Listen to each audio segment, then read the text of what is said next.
Good.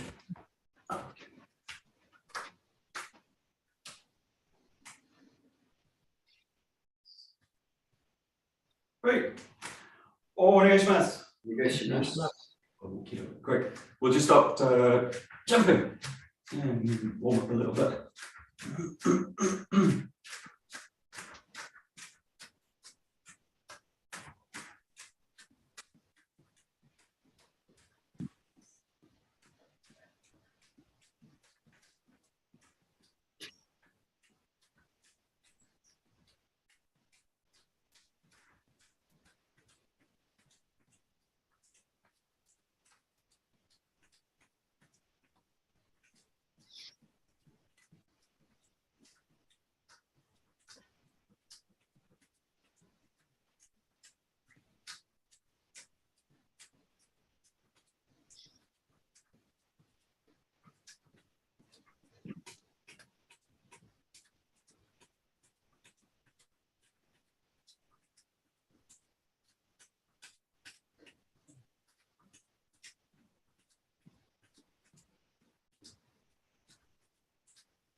You bring the arms out to the side. I think ready these.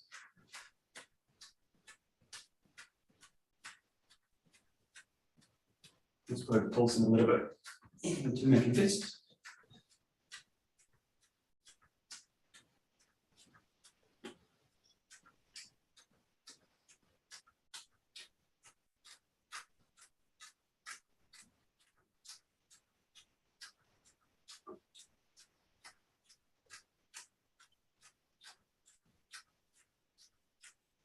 We'll make the top.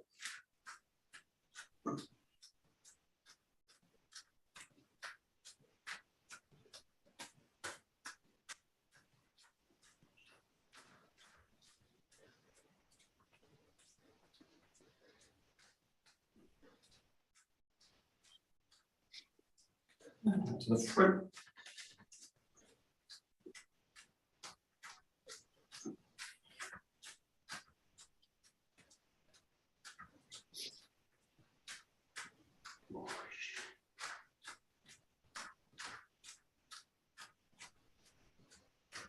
Release them down.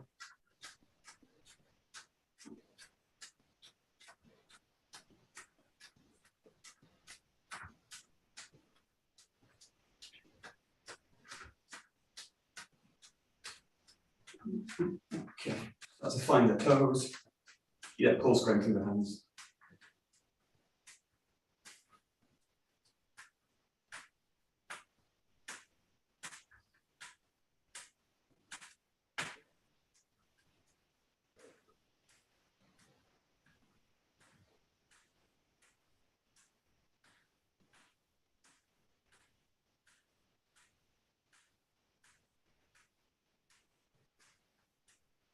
If you get raising up onto those, tensioning up to the top, and to the front, and just settling back down, release the hands, tensioning up,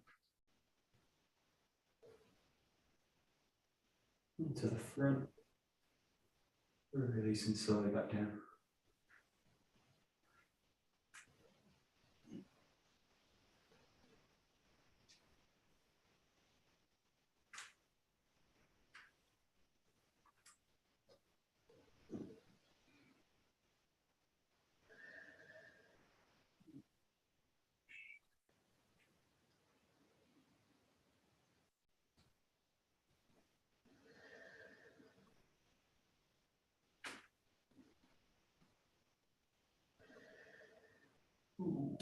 Good. We'll just take it to a rotation, but just releasing the arms out.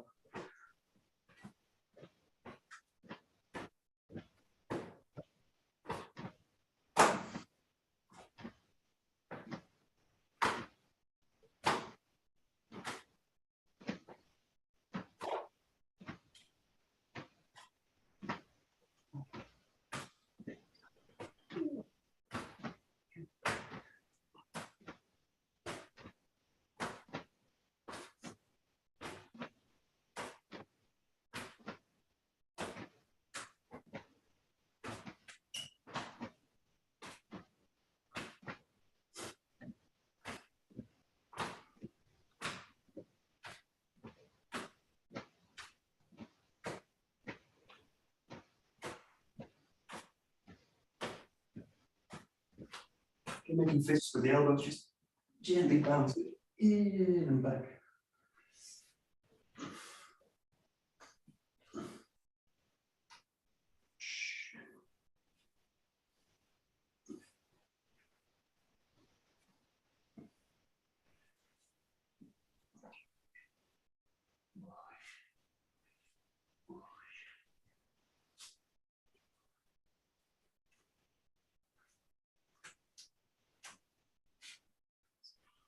And releasing out the fist to the back.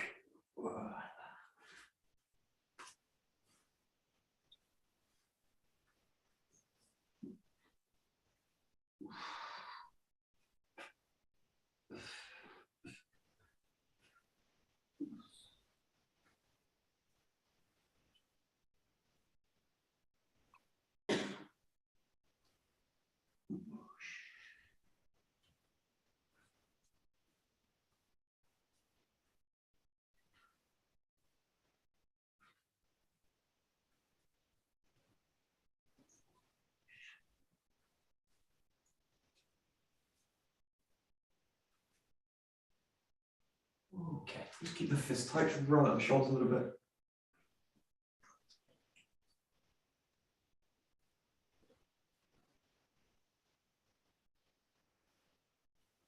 And go forwards.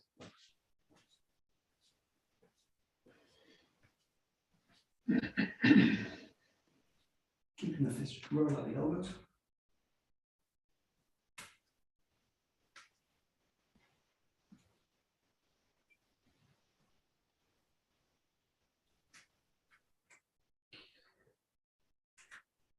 And change direction.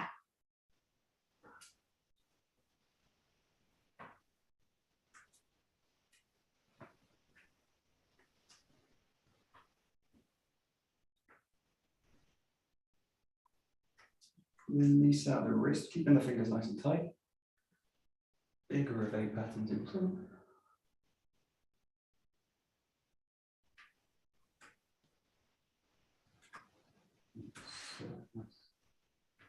Great, change direction.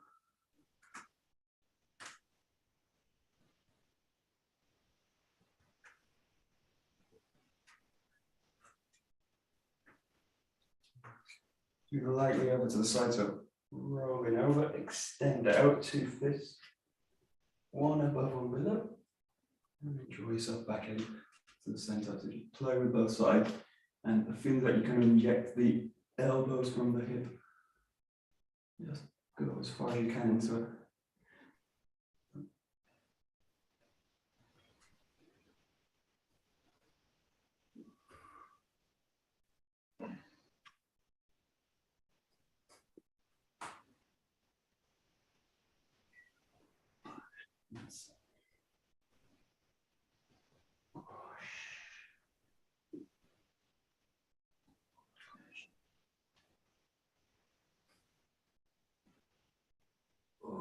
Okay, back to the center, keeping the fist nice and tight. Just allow them to kind of come across the body with gentle contact with the shoulder and the upper ribs.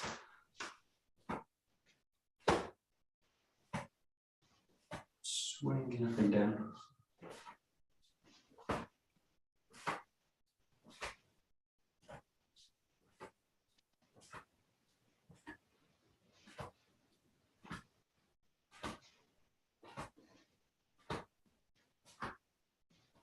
And swing them across the front and out to the back.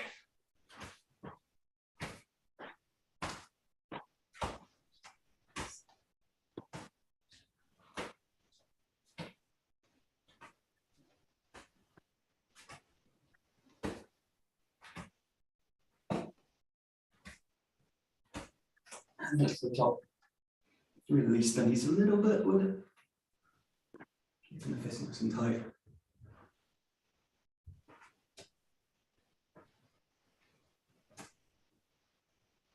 Nice.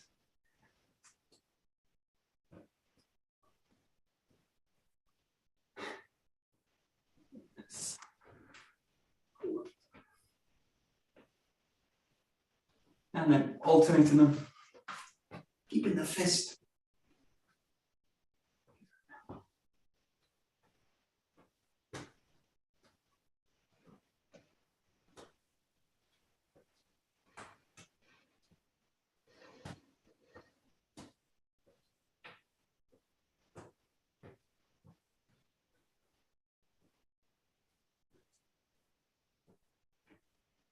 Just slowly, as you're doing it, just start to release the hand, release the fist.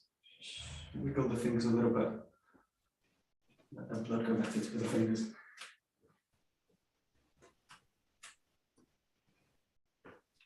Start to let the arms really sweep up towards the top of the head. Gradually in the center line.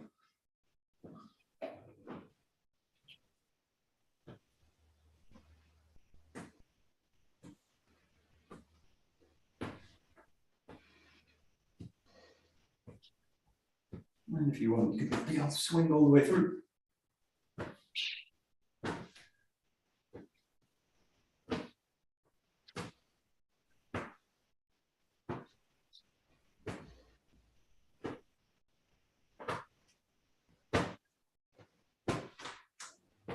You can change directions with it as well, if you like.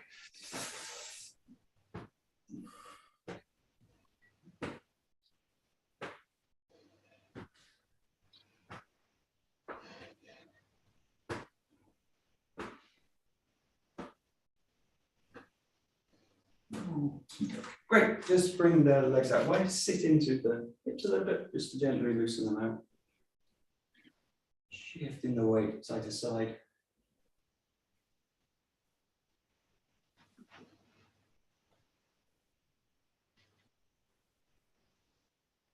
And then think of rolling a figure of 8 through the hip.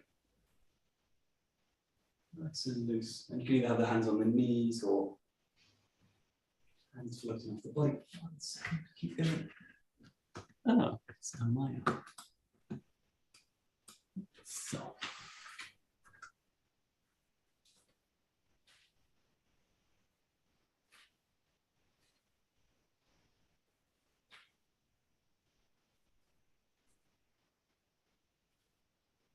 Good, just release it back up. Bring the hands, bring the hands onto the knees and just rotate over the shoulder. Looking over. Release the hips. Yeah, hello.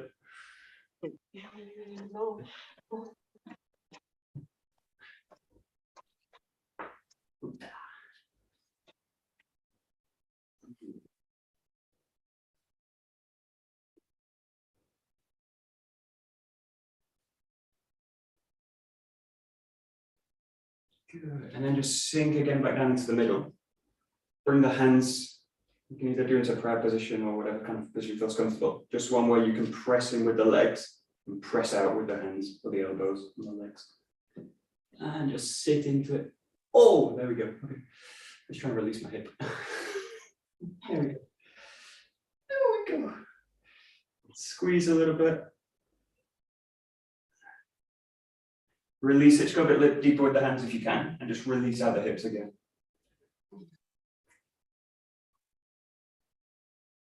Again, you can do side to side, you're going to roll through figure of 8 patterns.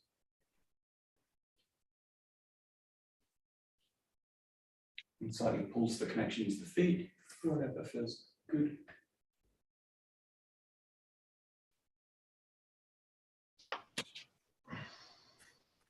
Okay.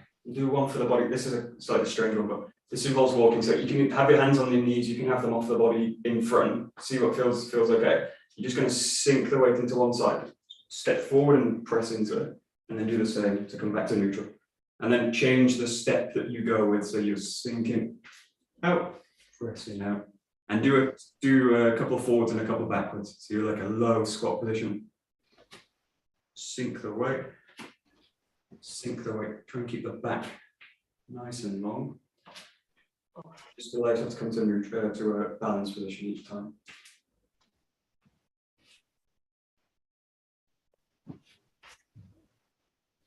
Give it a try. Like a gorilla walk.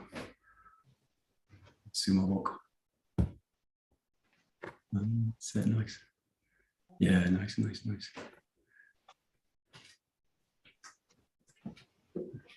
Okay, yeah. Good. Play with the flexibility in this one. So you can obviously, you can kind of, if you do this, you can kind of drag the foot along the ground or lift it very minimally. But play also, you can do that, it's fine. Play also with really kind of lifting the hip out of the ground. So you raise the hip, raise the foot with it, and then press out to it. So it's more of a kind of stomp. I've got loads of cockroaches in the flat at the moment, so I'm thinking, even though I don't want to kill them, I think about cockroach on the floor. Yeah. So I'm trying to land weight into it. Cockroach on the floor, and land weight into it. So there's a kind of boom into the ground. Give it a try. Yeah. It's a strange one, but I'd also try that backwards as well. The main things are kind of not really the stomp, but the compression down into the ground with that one leg. You like to kind of free the body up to move. Yeah. Kind of falling into the ground rather than pushing out of it, in a sense. That's good.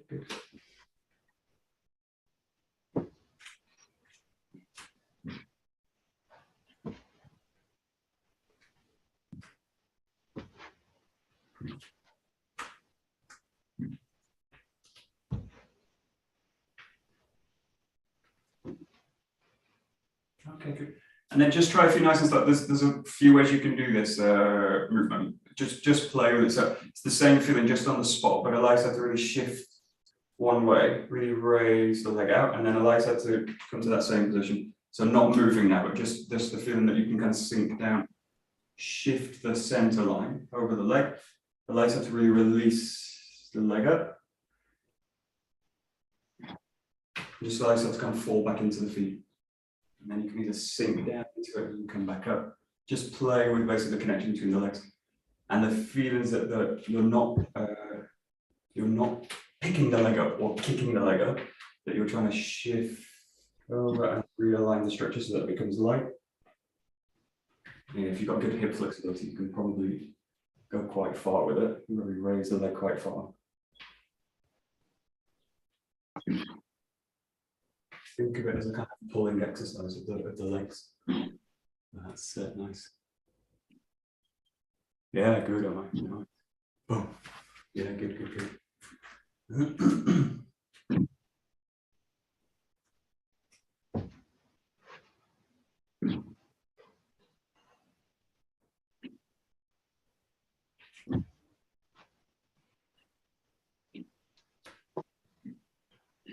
And last one, we'll go into Joe. So just play with releasing out the arms. So just the shoulders, the arms. And with that feeling that the movement's really coming from the lower body. So obviously you can separate the arms from the body. Or you can have the feeling that actually they're just kind of connected. And that you can play with weight going down to create the motion. And you can play with weight slightly swaying through the feet. But yeah, just notice the ground, notice the contact. The ground. And play also with the distance of the legs. See if we're going to Joe work, we're generally kind of wide and low, especially with the ski work. You just like have to really free out the arms a little bit.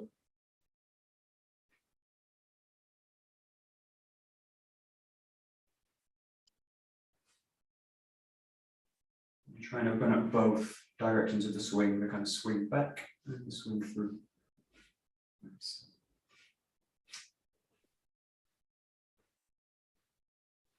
And you're trying to recruit the whole body into the movement. So just look at the body, especially joints like the knees, the ankles. Notice whether first thing is notice whether they're actually mobilized and whether they're moving. And then notice whether they're kind of moving in balance, moving equally. So shoulders are really good ones, so just notice. And the elbows are also a really good one. Notice whether the elbows are actually released or not.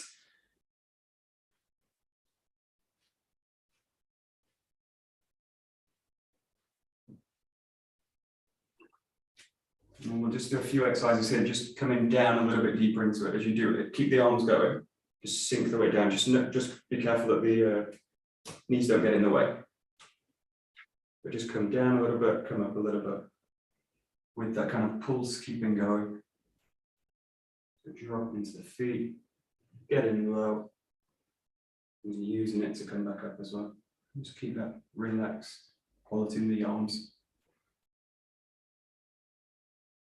So the feet, the legs, your anchor, the hips are mobilizing, and the arms are just receiving the motion.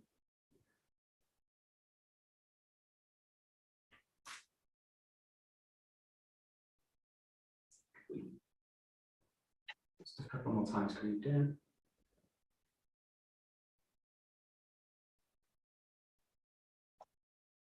Try to make it as smooth as possible on the way down, on the way up.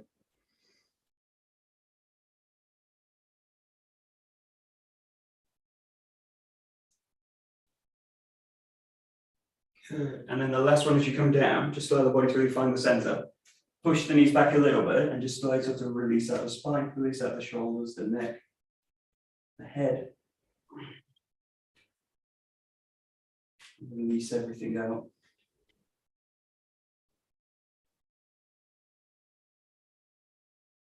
And that same kind of connection, nice and substantial in the feet, hips mobile, knees mobile. The arms really releasing.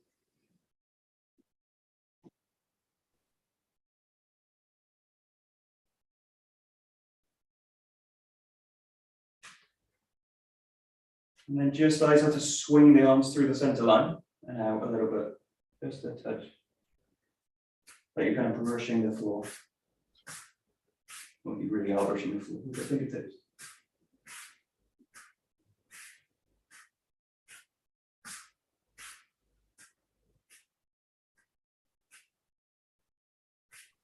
Just try and get a feel for the center of the body.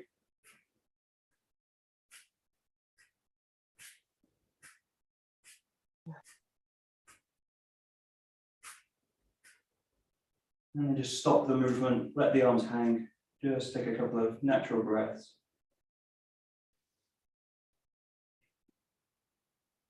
And nice and slowly trace up the legs, the arms. Pull yourself up to stand. Just keep the legs out a little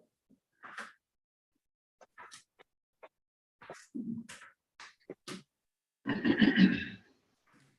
Great, and just shake out the wrists. Any way you like.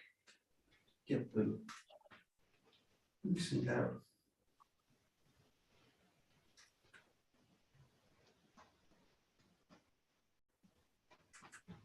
Pull out the arms.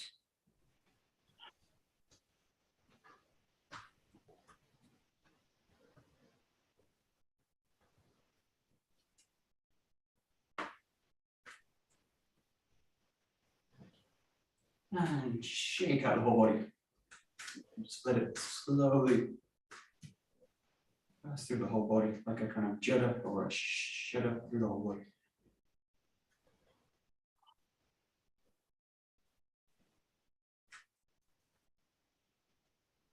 And just try and bring your attention, especially to the periphery of the body. Think of the top of the head, tips of the fingers, the toes, the heel, kind of peripheral points of the body.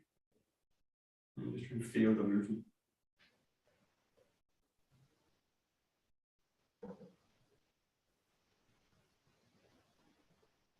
And just give yourself a little bit of space between the pulls.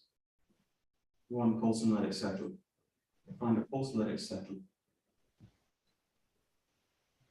You might want to close your eyes as you do this one. Keep them open if you like.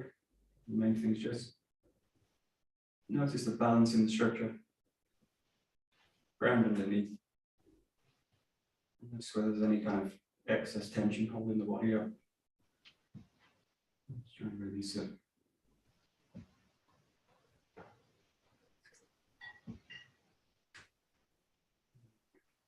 Okie-dokie.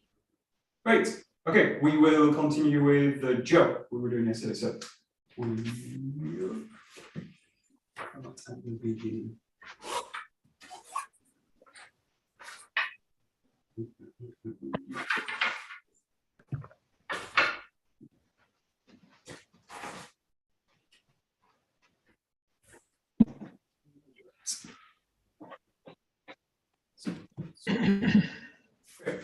So we'll look at some of the basics of 𝘵𝘢 throughout the 10 series, but we won't do all 10, we'll do a kind of selection of them. So we'll just start with number 1, nice and basic one. Just go left side for this one, and just try and make it one smooth movement in, settle, and back. In, settle. I feel the whole movement is really connected especially drawing back to Kamae, so really focusing on pulling back into the Kamae, nice and neutral.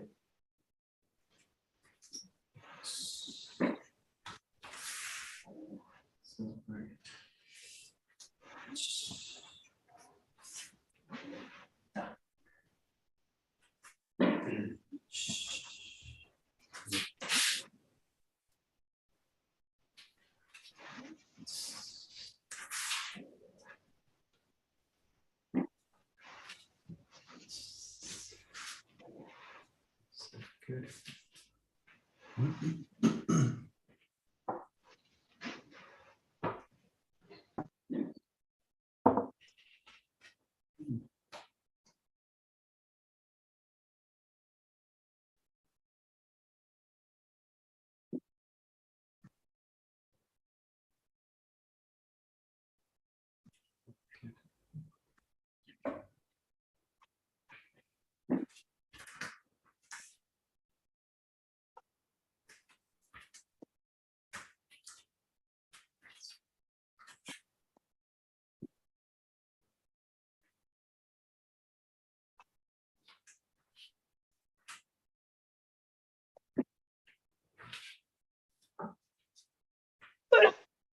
That's you.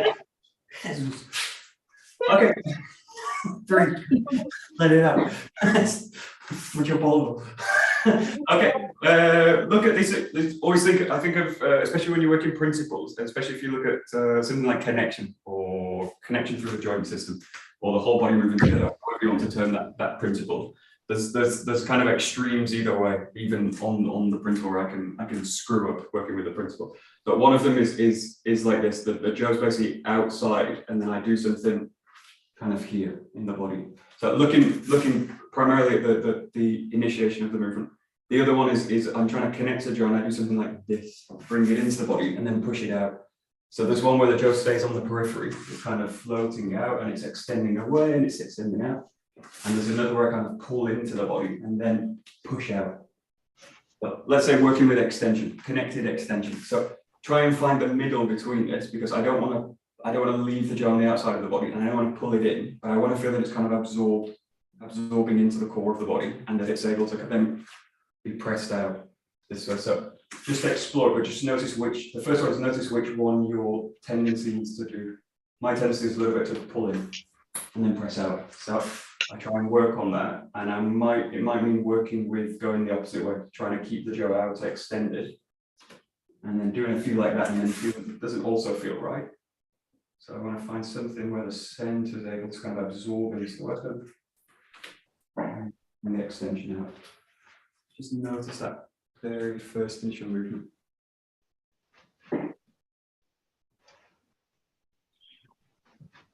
And it's basically looking at what the hand does, basically. The backhand, how does the backhand take the jaw? That will tell you a lot about how the body's interacting with the weapon. Okay, nice. Nice, Catherine. Nice. The gloves help. Gloves are good. You're like double size hands, right? Nice, nice. Yeah, good. Okay, good.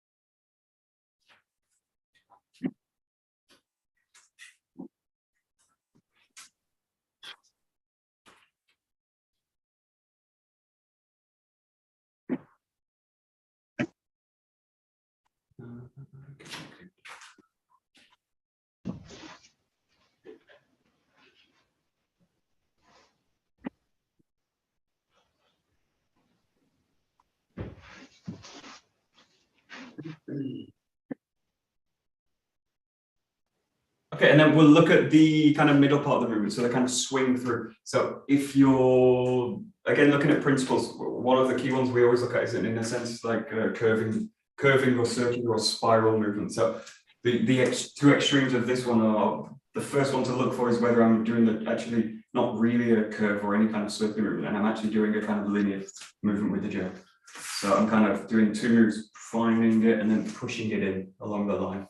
try and avoid that one especially. And then the other side of that is looking for the arc, and I do something really major, so that the arc's basically too big and it's basically disconnected. So again, look for something in between where you want basically that it's one motion of the jaw. But just looking at through that swing through, all that the stuff we were doing before with the arm kind of swinging. Try and connect with that stuff now. Yes, but watch for, the first one is watch for whether the jaw is actually just passing in a linear way, which is really breaking that principle, or whether I'm just going too far and it's kind of disconnected in a sense. But it's, if your tendency is to go linear, go bigger the other way, go bigger into the arc. If you're overarching, maybe try a little bit lighter linear kind of movement, but it's finding that kind of middle thing. I want the jaw to pass forwards through an arc.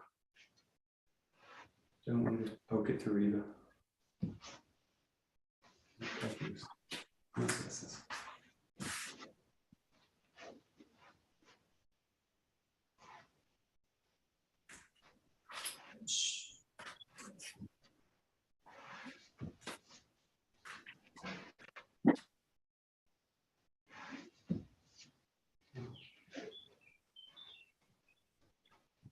Good. And keep doing what you're doing. Keep looking for it. Notice especially the front hand. What happens with the front arm? Because that will tell you a lot about my ability to create an arc in it. If it's kind of stuck and probably not passing an arc through. So if you took this to the extreme and this arm's really pinned, then I can only pass the jaw through unless I do something really awkward with the hand and I do this. And maybe that's a way of using the jaw, which actually is to fix it and do something really where the back arm kind of rolls through, but we don't do that. So notice the front arm and its ability to release and come in. Now again, the arm, if it does something extreme like that, then it's gonna kind of pull the arm up rather than forward. So look for, or just notice as you're doing it, what happens in the front arm especially, and that front arm is going to really either allow the arc to go through the jaw, or it's going to inhibit it. So look for the one that allows it. So basically just do what you're doing and notice what's happening. That's your yeah, great. Good.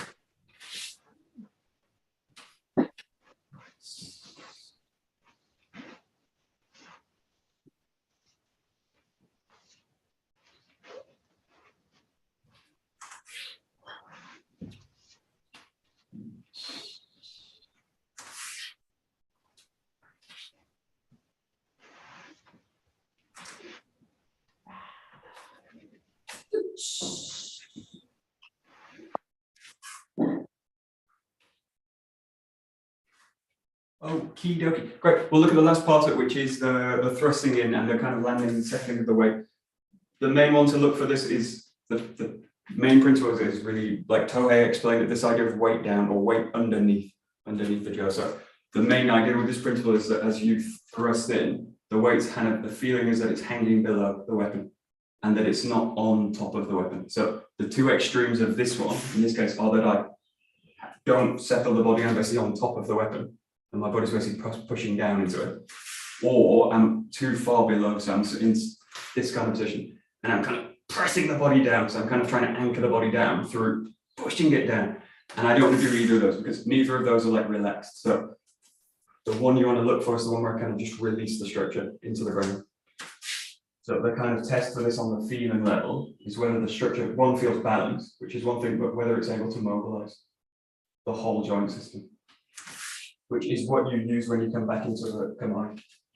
So can I basically feel the ground, feel it release, feel them underneath, and then just come back into neutral. So that's the kind of test in it, which is really simple form of the 𝗧𝗔𝗞𝗜𝗠𝗠.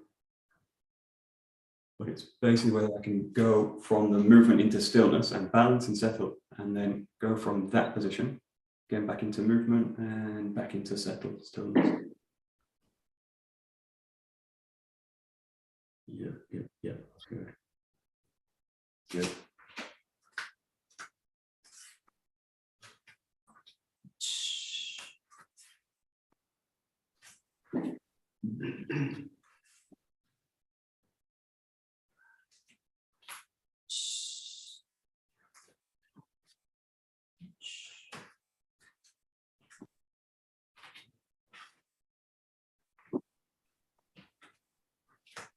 Okay.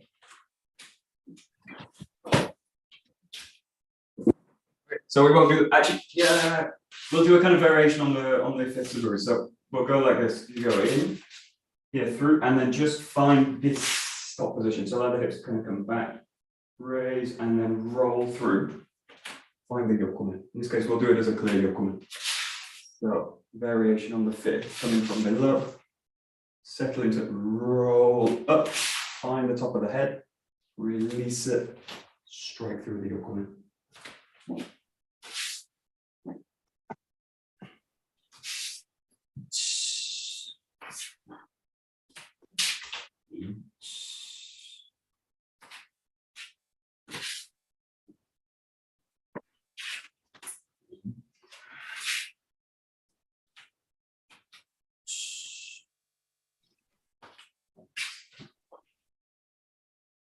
Good.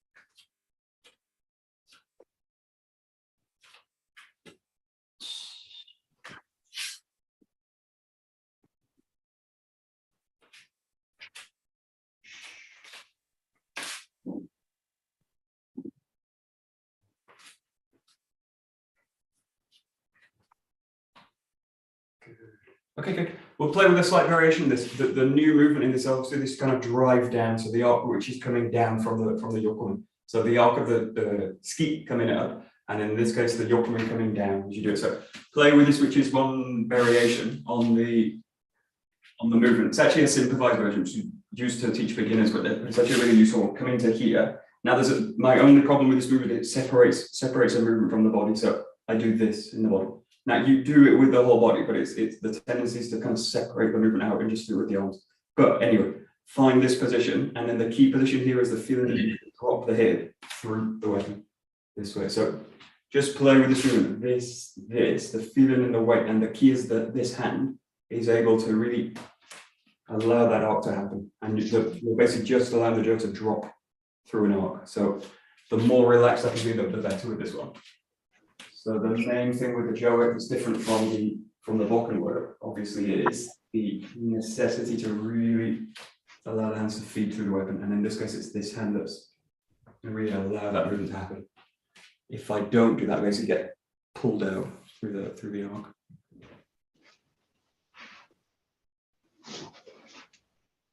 Okay.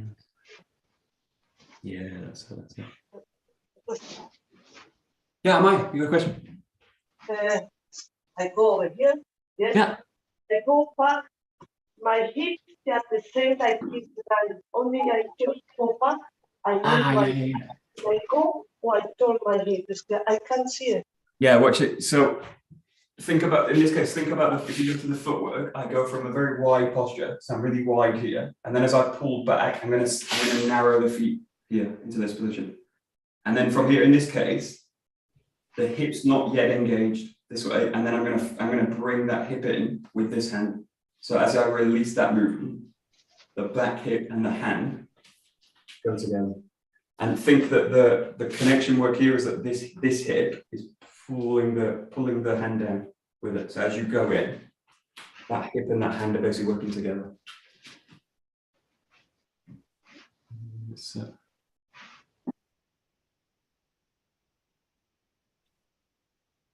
That's it.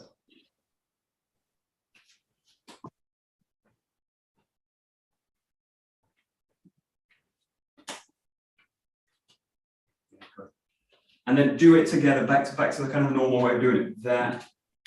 This, and then think about as you release it, the hip finds it. Now it's really important, this movement that I'm really using the center. Like one of the reasons we come to this top position is really it's a training method rather than a kind of practical attack. So I get to that middle position and then I allow the body to roll through the core. That's the key motion, is the body be able to roll through and change the end of the jaw. roll through, change the end, and then roll through, change the end, drop the weight in. So you've got, it's actually a really complex movement, which is why we break it down into those, or why it is broken down into those 2 or 3 steps. But that key things again, balance and allowing the arc to just pass from the center line. Yeah.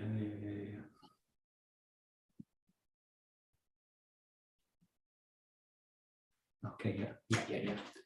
Okay, this is really good, especially for me because I got a really low ceiling. We were talking about this yesterday, but notice that my tendency at the moment is to do this. As I go into the room, I do this kind of crunching movement, and then I've got really nothing to kind of pull down. So it's impossible to keep it in the arc. So, but I tend to do that anyway. But if you notice that, then try and just think about lengthening the hands a little bit more. So there's a little bit more space here. I don't want to be kind of resting on the head, which is going to kind of crunch the movement down. Not impossible to find balance in this position. I can kind of find it here, but notice that and allows it to give you a little bit of space.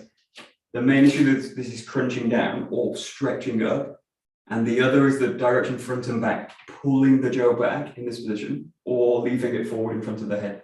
Now, if either of those won't really work later when I go to flow, because I don't want the jaw in front of the head for obvious reasons. It's going to hit me. And I don't want to pull the jaw back because it's going to take the structure out. It's going to pull me right out of structure.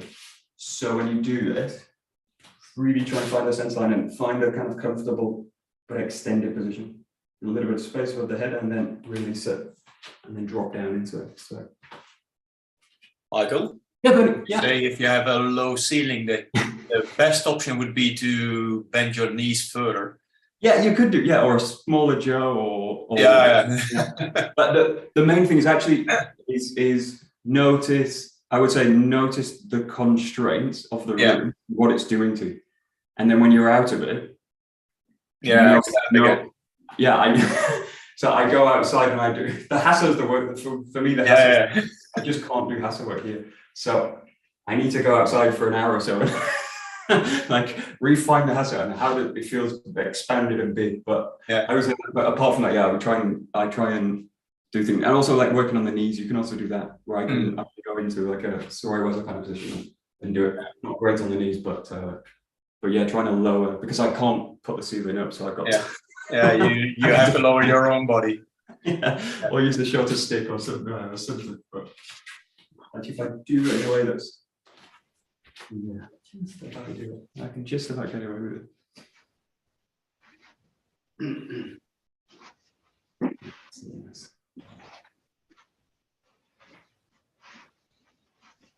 Okay, great. So just take this now into the 𝘰𝘰𝘪𝑗𝑖. So you're going to really blend it all together into 2. Technically, the start of the 13 yoke kata, you've got the ski, and then you release into it, and into the 𝘰𝘰𝘪𝑗𝑖. So the fast, a little bit more of a practical attack. So it comes here, that, and then release it behind the ground this way. The first few with this also, just play with this on the spot. So generally speaking, this movement is either going to be done off to the side as a defensive movement off the line, or it's going to be done somewhere on the spot. It's sometimes done with a step in, but not actually. Yeah, it's done with both. But the easiest way to practice this is just on the spot in a sense. So I go here and then I roll in on the spot, change and settle the weight. The key thing is that change in the grip and the change in the footwork. So you're going from a ski kamae or a kitoemi kamae, nice and white, and then you're changing into more of a ken kamae, much more of a hand position. So the main thing now is just connecting the movement up. So just feeling that everything goes together, together, together, together, together.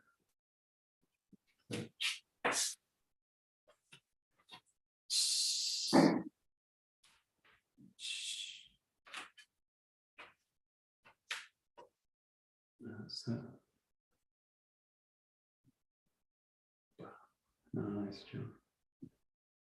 Nice. Okay, great. Yeah. One thing to notice with this one is also that it really needs to be a kind of circular movement. If I'm to do this fast, it has to be a circular movement. So it's not a question of whether it's a yokumen or not. It's just whether it does one, whether I do it in one movement or not. So watch for this, especially if you go into this. Notice about doing, I do start the circle, and then I try and pull it, stop it, and then I try and find the yokomi this way. But try and see the raise and the strike is really one motion. So the movement's like this, and then it just goes circularly around all the way. So try and really focus on this being one motion, but there's not an idea of kind of finding the center line and then pulling it down from the center line. That's what we do in the Kihon, but in the Kinaga it really needs to be much more circular. We're trying to preserve the idea of like one motion. So it's going to just pass through a circle, and then the problem is how to center that movement in the body. Oh, back. Okay. Nice. Yeah, good.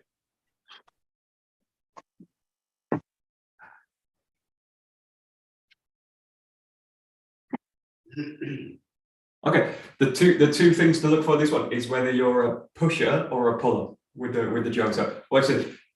Pushers do this. Pushers push the jo out, and they get push the jo out this way. And pullers obviously pull the jo in first, and then do it. Try and do neither. Try and do neither of those.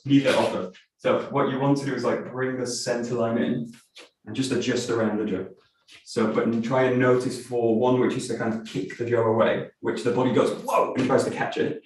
And the other one feels really controlling, which is to like pull the jo into me, and then I go with the jo. So both of those are like either losing control or over controlling the weapon. And you just want this kind of fine where no one's really in control. The jo's basically, the jo's as much part of the movement as you are. So you're not trying to control, you're not trying to over control, you're not trying to lose control, you're trying to just be right in the middle.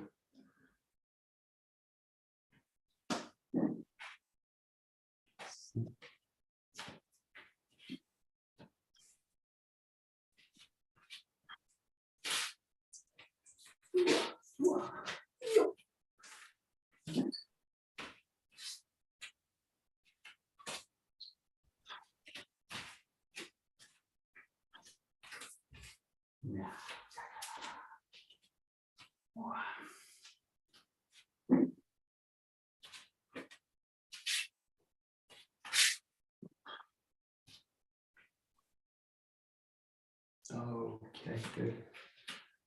So we'll just have one more movement, which is one we were doing yesterday, the 𝘱𝘰𝘪𝘏, and then it becomes a kind of circular pattern. You can keep going with it. So you start from here. Just make sure you've got a little bit of space behind you for this one, but you go ski, land it, 𝘰𝘰𝘪𝘏, land it, and then from here you're going to engage the hip, thrust back, and then just roll, either roll back into 𝘰𝑗𝑰, 𝑗ō-𝘰𝑗𝑰, or roll into 𝑠𝑡ī-𝘰𝑗𝑰, and just repeat it. So you've got ski, 𝘰𝘰𝘪𝑏, and then 𝘱𝘰𝘪𝑏, and then let the whole body change the back. So just 3 moves. 1, 2, 3. And back. 1, 2, 3. And then you're coming back into 𝘰𝑗𝑰, 𝑠𝑡ī-𝘰𝑗𝑰, whichever, but it should have a feeling of drawing back, getting into the structure. So we've got 𝘱𝘰𝘪𝑏, 𝘰𝘰𝘪𝑏, 𝘱𝘰𝘪𝑏.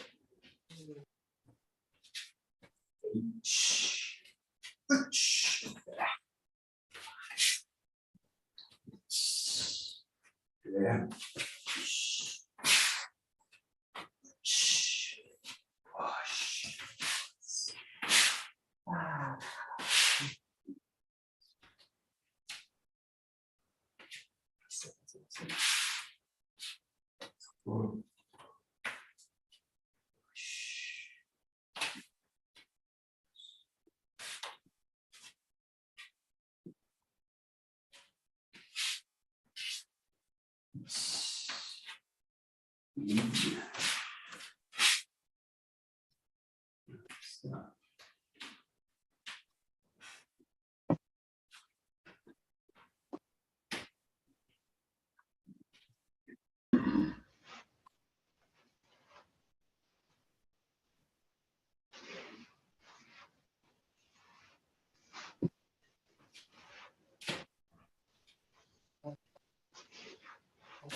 Okay, great. Just spend 1 minute or so just with this exercise. So the transition now between the strike and then the 𝘱𝘰𝘪𝘐. Again, notice that the key thing is whether this is one movement and whether all the movement of the body and the 𝘗 is contributing to a kind of backwards motion. So notice the difference between the whole body goes together and the 𝘗 goes with it, or I kind of prepare the 𝘗, make a big adjustment, and then do it with the body.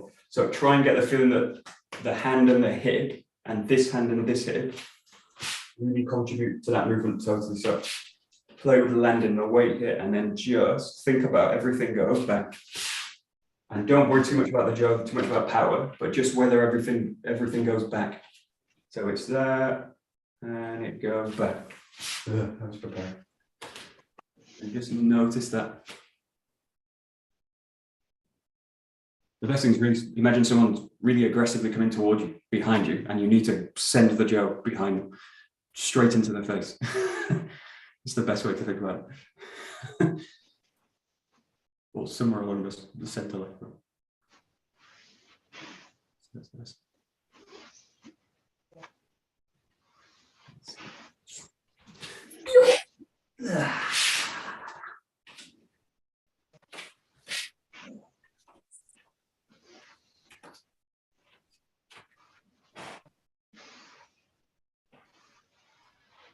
Okay, great. So one of the problems here is like excess tension. So notice this again, when I go into the strike, if I'm in too much tension, especially in the front of the body, I need to release a lot of that to drop into the ground to find. So if my guiding principle in a sense is like whole body movement, I'll really notice excess tension in the body. If it's not really on whole body movement, I can really do whatever and get away with it. It won't really throw up any problems for me. So think about this as you go. The more released I am into the ground, the easier that movement will be. So just notice that the last few, go to the whole set with it. Just notice in the last few, the more I can release down with the out, the easier everything becomes. I'm going to try and get rid of a lot of stuff that I don't need. And in this case, like excess tension is the big one. You need some kind of tension because you're applying force out, but minimal necessary for it.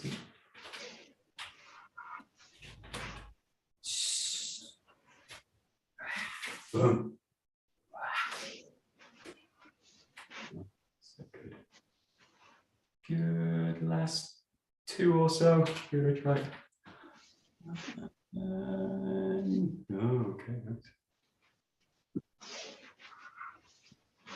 Oh, good.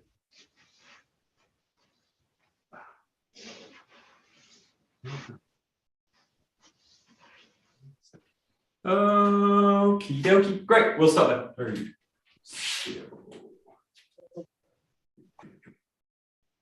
Okay, great. どうもありがとうございました。Okay, great. There we go. Thank you very much.